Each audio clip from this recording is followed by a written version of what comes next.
Një takim me presidentën u konsiderua mundësi për zgjidhjen e problemit të ngërçit politik në vend, pas mbledhjes së kryesisë një ditë më parë nga PDK-ja.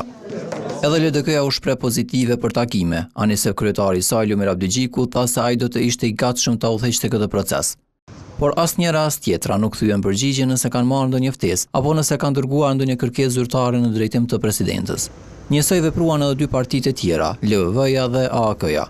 Por edhe institucioni që i kërkohet ndihmën nuk u përgjigj gjatë tërditës, nëse e para e vendit ka qëllim të realizojë një takim të tillë. Rezultati i një takimi të tillë do të ishte minimal, thot analisti politik Albinot Maloku, që sipas tij, presidentja nuk mund të ndikojë që kjo blokadë të kalohet. Nga aspekti i fuqisë dhe i pozicionit të shefes shtetit nuk është që e ka ndonjë rol specifik kushtetues në këtë situatë, përveç atij rolit pro bono që mund të ofrojë zyrën e saj për bashkëpunim edhe për bashkëbisedim subjekte politike aktuale, të cilat nuk po arrin të vinë deri në marrëveshje për të kaluar ky ngërçi institucional. Edhe analisti tjetër Belzim Kamberi nuk pret ndonjë ndikim nga përfshirja e presidentës në zgjidhjen e kësaj blokade. Madje ai është skeptik që fillimisht presidentja do të thërrasë një takim të tillë, pasi nëse ndonjëra nga partitë e mëdha nuk shkon në takim, atëherë ajo do dilte në pozitë të palakmueshme.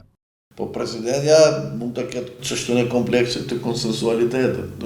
Besoj që ajo nuk besoj që do të ishte shumë interesuar të përfshihet nëse është që nuk ka reflektim konsensualiteti, ose konkretisht nëse në një parti politike përfaqësuar në guvern nuk do të ishte e gatshme të përgjigjet ftesës së saj, atëherë besoj që ajo do të ketë më shumë durim.